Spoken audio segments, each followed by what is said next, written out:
और इस वीडियो को देखिए, इस वीडियो में नीतीश कुमार किस तेवर से बात कर रहे हैं, उनके तल्ख देखिए, उनके बोलने के तल्ख अंदाज को देखिए, उनके पुराने दिनों को याद करिए। नीतीश कुमार कभी भी समझौता करने वाले में से नहीं है। नीतीश कुमार को उनकी औकात दिखाएगी कि आपके मात्र 40-43 सीटें हैं। विजय सिन्हा आरएसएस के करीबी हैं। वो क्या बयान देते हैं? वो बयान देते हैं कि अटल जी का सपना था कि बिहार में बीजेपी का मुख्यमंत्री हो अपना। अब जो है लालू प्रसाद यादव भी असमंजस में है।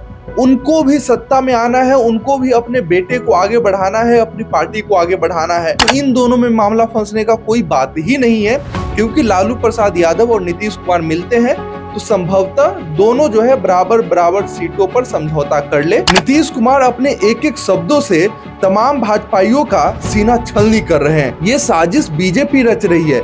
इस साजिश में बीजेपी शामिल है। और साजिश क्या रचा जा रहा है? नीतीश कुमार को मुख्यमंत्री पद से हटाना, कि भाई हम तैयार हैं, नीतीश कुमार के नेतृत्व में ही चुनाव लड़ेंगे। लगभग ये बात भागलपुर में भी कंप्लीट हो सकती थी, मोदी जी कह सकते थे। बिल्कुल, नीतीश ही सीएम रहने वाले हैं, चाहे वो बीजेपी के साथ रहकर रहे, चाहे आरजेडी के साथ रहकर रहे। मैंने कल ही आपको वीडियो में बताया था कि नीतीश कुमार अपने बर्थडे के दिन जरूर कोई ना कोई फैसला लेंगे। जी हाँ, और फैसला ले भी लिए और बीजेपी वालों को चेता दिए कि तुम्हारी दाल एक भी नहीं गलेगी। और अपने ट्विटर हैंडल पर जिस तरीके से पोस्ट किए हैं और लिखे हैं कि साजिशें कितनी भी रच ले, लेकिन सफलताएं तुम्हें कभी नहीं मिलेगी। इन्हीं सब मुद्दे पर हमारे साथ जुड़े हुए शुभम कृष्णा जी, इनसे जानने की कोशिश करेंगे कि ये जो ट्विटर हैंडल पर जो वीडियो डाला गया है, इसके क्या मायने हो सकते हैं। क्या बीजेपी वालों को लिए अब डर, क्या ये माहौल बना हुआ है? इन्हीं सब मुद्दे पर हम चर्चा करेंगे शुभम कृष्णा जी से। आप देख रहे हो ओपिनियन बिहार, आप सभी दर्शकों का स्वागत है। देखिए अनुरंजन जी, आज जो हम दर्शकों को बताने जा रहे हैं, ये खेल बहुत ही बड़ा है। क्यों? क्योंकि आज हम एक ऐसा बात बताने जा रहे हैं, एक ऐसी चीज बताने जा रहे हैं कि जिसे सुन दर्शक भी कह उठेंगे कि क्या ऐसा हो सकता है। क्योंकि नीतीश कुमार ने एक ऐसा पोस्ट किया है, नीतीश कुमार ने ऐसी ऐसी बातें लिखी है जो बीजेपी को चुभ सकती है। नीतीश कुमार ने ऐसी बातें लिखी है जो नरेंद्र मोदी को चुभ सकती है। नीतीश कुमार ने ऐसी बातें लिखी है जो अमित शाह को चुभ सकती है। नीतीश कुमार अपने एक एक शब्दों से तमाम भाजपाइयों का सीना छलनी कर रहे हैं। सीना छलनी कर दी है, सीना छलनी कर रहे हैं। क्योंकि समझिए, पहले तो दर्शकों को ये वीडियो दिखाते हैं। यहाँ साफ है सर कि सेल इमीडिएटली इंटीमेट। और यहां देखा जाए, उन्होंने खुद कहा कि 28 अप्रैल को मुझको गिरफ्तार किया गया और इसकी सूचना डिस्ट्रिक्ट मजिस्ट्रेट पटना ने 30 अप्रैल को वहां से भेजी है, जो यहां 1 मई को मिली। ये इमीडिएट का मतलब होता है उसी दिन या 24 घंटे के अंदर। इमीडिएट का मतलब ये नहीं होता है कि 3 दिन के बाद सूचना जाए। एक तो ये मामला, एक इसका मतलब होता है घंटा, 2 घंटा, 3 घंटा। बिहार तो दुनिया का और देश का अंग है, ये बाहर कैसे हो सकता है? नीतीश कुमार बदल नहीं सकता। और दूसरा मतलब, दूसरा काउंट है सर, इसमें एक असत्य बात कही गई है, झूठी बात कही गई है। झूठ शब्द तो आपका अनपार्लियामेंट्री होता है, इसलिए असत्य का प्रयोग कर रहे हैं। He was released on personal bond the same day.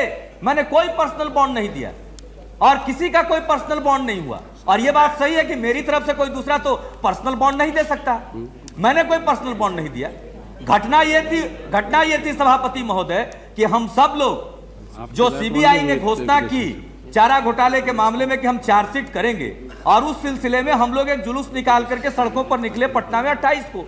अच्छा। और डाकबंगला क्रॉसिंग पर वहां पर हम लोगों को गिरफ्तार कर लिया गया। हमने पूछा, सभापति महोदय, हमने पूछा किस आरोप में गिरफ्तार कर रहे हैं? बस कहा गया कि गिरफ्तार किया गया।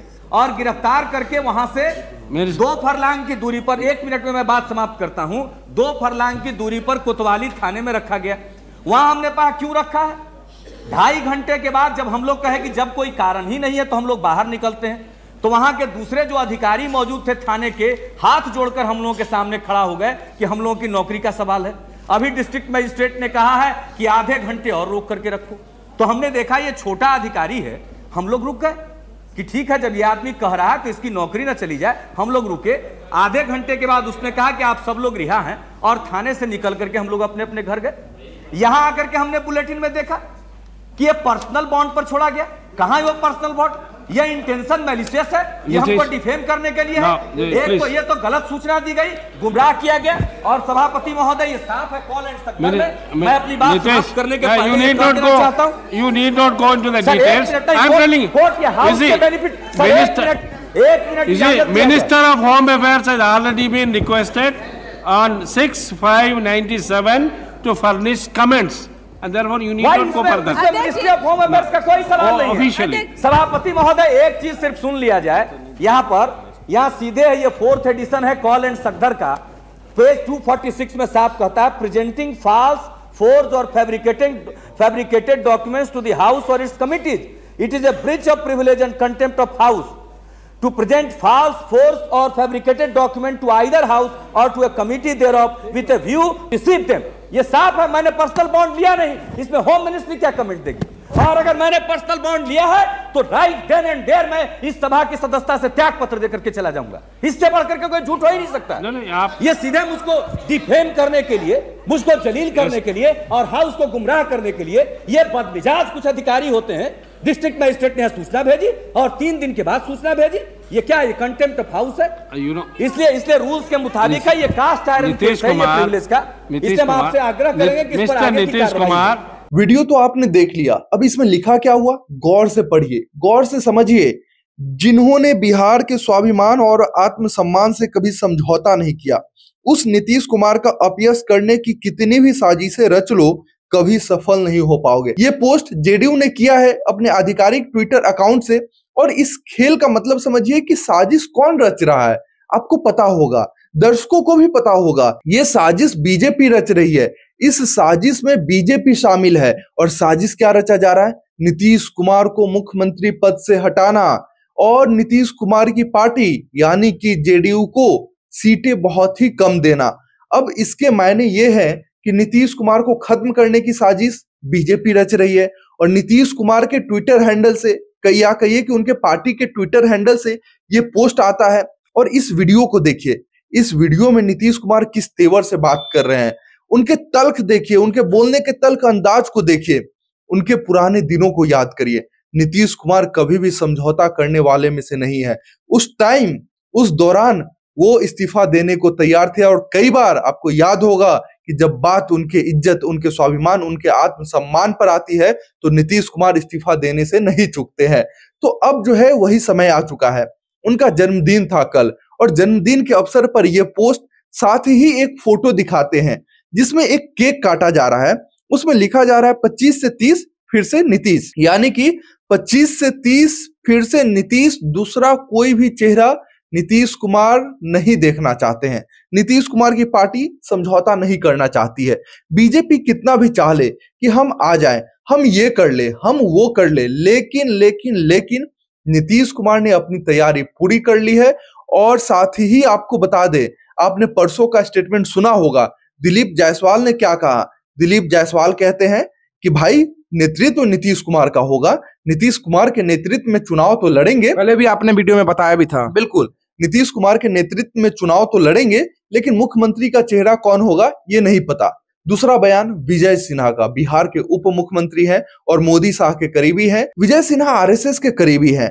वो क्या बयान देते हैं? वो बयान देते हैं कि अटल जी का सपना था कि बिहार में बीजेपी का मुख्यमंत्री हो अपना। अब इसका मतलब ये है कि विजय सिन्हा भी साफ साफ कह रहे हैं, जो अभी उप मुख्यमंत्री हैं और मुख्यमंत्री नीतीश कुमार है, वो भी साफ साफ कह रहे हैं कि 2025 में नीतीश कुमार मुख्यमंत्री ना हो तो मुख्यमंत्री कौन हो? तो बीजेपी का कोई चेहरा हो। अब याद करिए, ये लोग तो छुटभइये नेता है, यानी कहे नीतीश कुमार से जूनियर नेता है।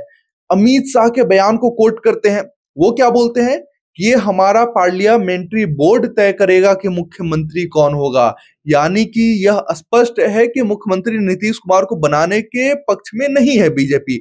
अगर बीजेपी नीतीश कुमार को मुख्यमंत्री बनाने के पक्ष में रहती तो साफ साफ कहा जाता कि भाई हम तैयार हैं, नीतीश कुमार के नेतृत्व में ही चुनाव लड़ेंगे। लगभग ये बात भागलपुर में भी कंप्लीट हो सकती थी, मोदी जी कह सकते थे। बिल्कुल, ये मोदी जी का पहला चुनावी रैली था, और इस दौरान भी नीतीश कुमार एक्सपेक्ट कर रहे थे, उम्मीद कर रहे थे कि मोदी जी कहेंगे कि भाई हम लोग नीतीश कुमार के नेतृत्व में चुनाव लड़ेंगे और नीतीश कुमार ही फिर से सीएम होंगे, लेकिन नहीं, ऐसा नहीं हुआ। अब देखिए, इस केक के मायने समझिए। ये जो केक दर्शकों को दिख रहा होगा, इस केक में लिखा हुआ है 2025 से 2030 फिर से नीतीश, यानी कि 2025 से 2030 नीतीश ही सीएम रहने वाले हैं, चाहे वो बीजेपी के साथ रहकर रहे, चाहे आरजेडी के साथ रहकर रहे। तो इस बार बीजेपी ने ये फाइनल कर लिया है कि इस बार एनी हाउ नीतीश कुमार को मुख्यमंत्री नहीं बनाना है। अब नीतीश कुमार मुख्यमंत्री बनेंगे तो बनेंगे कैसे? तो अब लालू प्रसाद यादव से बातचीत शुरू हो गई है, लालू प्रसाद यादव का साथ मिलेगा। इसका संकेत ये भी देखिए, तेजस्वी प्रसाद यादव ने अपने चाचा को बर्थडे विश किया है, जो कि पहले कह रहे थे कि नहीं अब दरवाजे बंद हो गए, लगभग बिल्कुल दरवाजे बंद की बात कही जा रही थी। लेकिन अब जो है लालू प्रसाद यादव भी असमंजस में है, उनको भी सत्ता में आना है, उनको भी अपने बेटे को आगे बढ़ाना है, अपनी पार्टी को आगे बढ़ाना है। जब तक जीवित है वो पार्टी के लिए कुछ ना कुछ करेंगे ही। अब नीतीश कुमार अगर इधर रहेंगे तो इधर की ही सरकार बन जाएगी, नीतीश कुमार अगर उधर जाएंगे तो उधर की सरकार बन जाएंगे। इसी कारण दोनों पार्टी, चाहे बीजेपी हो चाहे आरजेडी हो, नीतीश कुमार को छोड़ना नहीं चाहती है। अब नीतीश कुमार है वो दो चीज से समझौता कर नहीं सकते, एक तो सीएम सीट उनको हर हाल में चाहिए, क्योंकि सभी लोग जानते हैं कि नीतीश कुमार कुर्सी के लिए क्या कुछ कर सकते हैं। अब बात आती है दूसरा कौन सा पेंच फंस रहा है, दूसरा पेंच फंस रहा है सीट शेयरिंग पर। यानी कि सीट शेयरिंग में नीतीश कुमार अपने आप को बड़ा भाई देखना चाहते हैं, चाहे किसी भी गठबंधन से हो। वो तो बीजेपी करने से रही, बीजेपी किसी भी हाल में नीतीश कुमार को ज्यादा सीटें नहीं देंगी। नीतीश कुमार को उनकी औकात दिखाएगी कि आपके मात्र 40-43 सीटें हैं। अब मामला समझिए, नीतीश कुमार को ये दोनों चीज खटपट लग रहा है, दोनों चीज अटपटा लग रहा है। इनकी शर्तें यही रहेगी इस बार विधानसभा चुनाव से पहले कि पहला मुझे सीएम घोषित करे, सीएम फेस घोषित करे, दूसरा सीट शेयरिंग में या तो बड़ा या तो बराबर, जो कि बीजेपी के साथ नहीं दिख रहा। अच्छा, जो सर्वे का जो रिपोर्ट भी आप जो वीडियो के माध्यम से जनता को बताए भी थे, तो उसमें भी तो बीजेपी सोच रही है कि अब नीतीश के मतलब कि फेस वैल्यू घट चुका है, तो उनको अगर सीएम फेस वैल्यू अगर बनाती भी है तो बीजेपी को भी तो नुकसान है। बीजेपी को नुकसान कैसे है आप बताइए? क्योंकि उनको 18% लोग पसंद कर रहे हैं, तेजस्वी को 41%। तो बीजेपी को कितना परसेंट पसंद कर रही है तो बताइए दर्शकों को।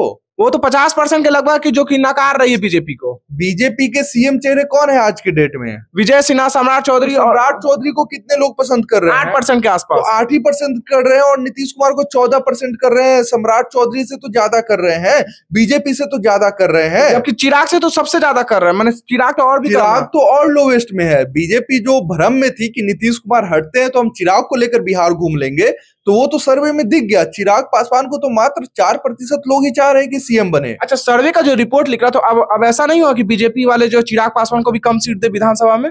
बिल्कुल, चिराग पासवान को अब कमतर आका ही जाएगा। साथ ही साथ नीतीश कुमार को आरजेडी के साथ जाना फायदेमंद इसीलिए रहेगा क्योंकि इनको तो 18% लोग चाह ही रहे हैं, साथ ही तेजस्वी यादव को 41% लोग चाह रहे हैं। समझिए 50% से ऊपर हो जाएगा, 50% से ऊपर, लगभग 59% लोग इन दोनों को मिलाकर चाह रहे हैं। तो सीधा सा खेल ये है कि तेजस्वी यादव और नीतीश कुमार मिलते हैं तो वहां पे तीनों फैक्टर काम कर जाएगा। पहला, जनता की जो पहली पसंद है तेजस्वी यादव, दूसरी पसंद है नीतीश कुमार, ये दोनों मिल जाएंगे तो वो दोनों वोट एक तरफ आएंगे। दूसरी बात, सीट शेयरिंग पर मामला फंसेगा। तो अब नीतीश कुमार और लालू प्रसाद यादव अगर एक होते हैं तो ये दोनों पुराने मित्र हैं, ये दोनों छात्र राजनीति से साथ ही काम कर रहे हैं, तो इन दोनों में मामला फंसने का कोई बात ही नहीं है। क्योंकि लालू प्रसाद यादव और नीतीश कुमार मिलते हैं तो संभवतः दोनों जो है बराबर बराबर सीटों पर समझौता कर ले। बाकी जो सीटें बचेंगी उस पर कांग्रेस, वामपंथी दल और अन्य जो दल है, छोटी मोटी, मुकेश सहनी, ये सभी लोग काम कर सकते हैं, सीट ले सकते हैं। तीसरी बात, सीएम फेस पर बात आएगा तो अभी तो ये लोग कह रहे हैं 25 से 30 फिर से नीतीश, लेकिन नीतीश कुमार अभी लालू प्रसाद यादव से मिलते हैं तो इन दोनों में एक और समझौता ये होगा, any how CM Nitish Kumar को बनाना होगा। उसके बाद मामला फंसेगा कि तेजस्वी यादव को भी नीतीश कुमार के रहते ही एक बार सीएम बनाना होगा। तो इसके लिए 2.5 साल बाद नीतीश कुमार के स्वास्थ्य का हवाला देते हुए उन्हें बिठाया जा सकता है ससम्मान, और तेजस्वी प्रसाद यादव को आशीर्वाद दिलाया जा सकता है। अब लोग पूछेंगे इससे नीतीश कुमार को क्या फायदा है, नीतीश कुमार का क्या फायदा है? तो जी हाँ, नीतीश कुमार का फायदा ये है कि इससे उनकी पार्टी भी बची रहेगी और उनके बेटे की भी एंट्री एक अच्छे पद के साथ हो जाएगी राजनीति में। अभी तो उन्हें एक्टिव किया जाएगा, 2.5 साल बाद जब नीतीश कुमार तेजस्वी को आशीर्वाद देंगे मुख्यमंत्री पद के लिए, उसी दौरान सेम टाइम लालू प्रसाद यादव से आशीर्वाद दिलवाया जाएगा निशांत कुमार को उप मुख्यमंत्री पद के लिए। तो खेल यही है, मामला यही है, बीजेपी और नीतीश में कोई भी बात बन नहीं रही है। कभी ये मिलने जाते हैं तो वो नहीं बात करते हैं, कभी मिलते हैं तो वो सब बात नहीं हो पाती है जिस पर नीतीश कुमार बात करना चाहते हैं। तो कुल मिलाकर ये दोनों में टकराव चल रहे हैं और कल का जो पोस्ट है इससे साफ स्पष्ट हो गया है कि बीजेपी नीतीश के खिलाफ जो साजिश रच रही है इसके लिए नीतीश कुमार जवाब देते दिख रहे हैं। सुना हमारे साथ जुड़े थे सोम कृष्ण जी, इन्होंने बताया कि जदयू का ये पोस्ट कोई मामूली पोस्ट नहीं है। इन्होंने डायरेक्ट एक तौर पर जो है बीजेपी पर हमला किया कि आप जिस तरह से साजिश रच रहे हैं हमारे जदयू पार्टी को तोड़ने और मुख्यमंत्री के लिए नीतीश कुमार को हटाने के लिए, तो ये अब नहीं चलने वाली, हम तुरंत आरजेडी से भी मिल सकते। तो सचेत एक तरह से बीजेपी को होना पड़ेगा यहाँ पर। तो आपका क्या विचार है हमारे कॉमेंट बॉक्स खुले में, आप अपना विचार अवश्य दें। आप देख रहे थे ओपिनियन बिहार, धन्यवाद।